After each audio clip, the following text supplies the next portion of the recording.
छोड़ो इस इक़्तिदार को। और हमदर्दी की बुनियाद पर कहता हूँ, जनाब मियां नवाज शरीफ साहब से भी और जनाब शहबाज शरीफ साहब से भी और अपने बरखुरदार बिलावल ज़रदारी साहब से भी, छोड़ो इस इक़्तिदार को, छोड़ो इस इक़्तिदार को। लार्जर ग्रुप पीटीआई है, दे दो उनको हुकूमत। लार्जर ग्रुप पीटीआई है, दे दो उनको हुकूमत। बिस्मिल्लाहिर्रहमानिर्रहीम।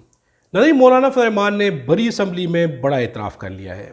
मौलाना फजल रहमान का कहना है कि अगर अवामी तौर पर सबसे बड़ी जमात पाकिस्तान तहरीक इंसाफ है तो बिलावल भुट्टो, शहबाज और नवाज हिम्मत करो और हुकूमत जो है इमरान खान के पाकिस्तान तहरीक इंसाफ के हवाले कर दो। बाहर निकलो, मेरे साथ मिलके एहतजाज करो और अपना हक हासिल करो। मौलाना फजल रहमान ने क्या कहा, हम आपको मुकम्मल वीडियो दिखाते हैं और फिर से बात करते हैं। हमारे चैनल को सब्सक्राइब कर लें और बेल आइकन को भी प्रेस कर दें। तो आज भी कहता हूँ और हमदर्दी की बुनियाद पर कहता हूँ, जनाब मियां नवाज शरीफ साहब से भी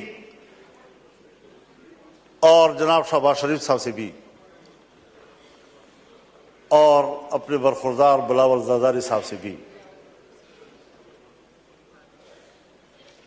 कि अवाम के लोग हो, चलो इकट्ठे अवाम में जाते हैं, छोड़ो इस इक़्तिदार को, आए इधर बैठें और अगर वाकई लार्जर ग्रुप पीटीआई है, दे दो उनको हुकूमत।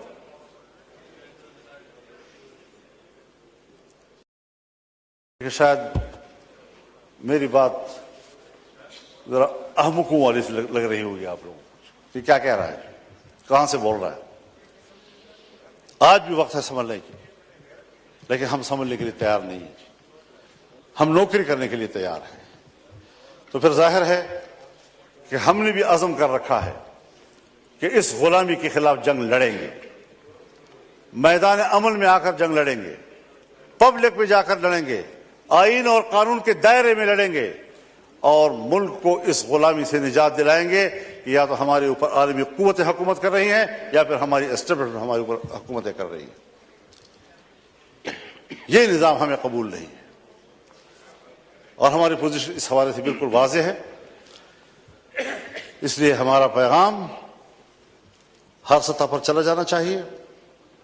हमने जाना है इंशाअल्लाह 2 मई को कराची में मिलियन मार्च होगा इंशाअल्लाह अज़ीज़। 9 मई को पेशावर में इंशाअल्लाह मिलियन मार्च होगा और अगर किसी ने रोकने की कोशिश की तो वो सिवाय इसके कि अपने लिए मुसीबत को दावत देगा और कोई नतीजा उसका नहीं निकलेगा।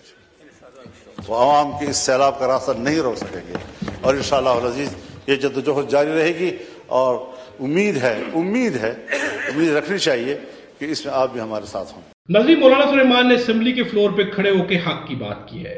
मौलाना फजल रहमान का कहना है कि अगर बड़ी अवामी पार्टी पाकिस्तान तहरीक इंसाफ है तो हुकूमत उनके हवाले कर देनी चाहिए।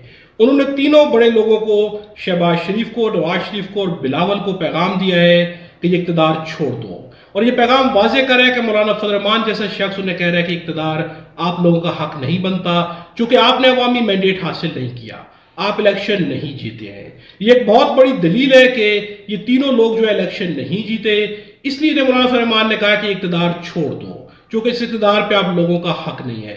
कितने अफसोस की बात है कि मौलाना फजल रहमान जैसे सबसे सियासी बंदे जिनके बारे में हमेशा कहा गया कि ये मुफाद परस्त हैं, अपनी जात के लिए सियासत करते हैं और अपने फायदे के लिए हर इक़्तिदार का हिस्सा बन जाते हैं, वो तो इस दफा गैरत कर गए, उठ खड़े हुए हैं। लेकिन ये तीनों लोग जो है ये आज भी गफलत की नींद सो रहे हैं, इक़्तिदार छोड़ने को तैयार नहीं है। ये जानते हैं कि इनको अवाम ने मैंडेट नहीं दिया, इनका हक नहीं बनता कि इक़्तिदार संभाले, हुकूमत पे इनका हक नहीं है, किसी और का हक जो है गस्ब करके जो है ये इक़्तिदार पे काबिज बैठे हैं, लेकिन इनको ना तो शर्म आ रही है और ना ही हया महसूस हो रही है।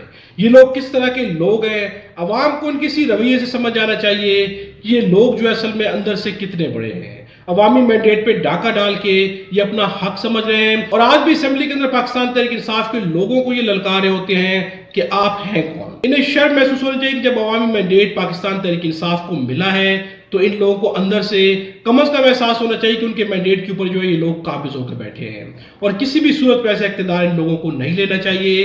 ये अवामी नुमाइंदे हरगिज़ नहीं है। अगर ये लोग अवामी नुमाइंदे होते तो यकीनन जो है ये किसी ऐसी चीज़ का हिस्सा ना बनते जो इनका हक नहीं थी। इसी से साबित हो जाता है कि ये लोग जो है अवाम के कितने खैर खा हैं। अपनी राय का इज़हार जो है कमेंट्स में ज़रूर कीजिएगा। खुदा हम सबको और हमारे वतन पाकिस्तान को अपनी ज़ुबान में रखे।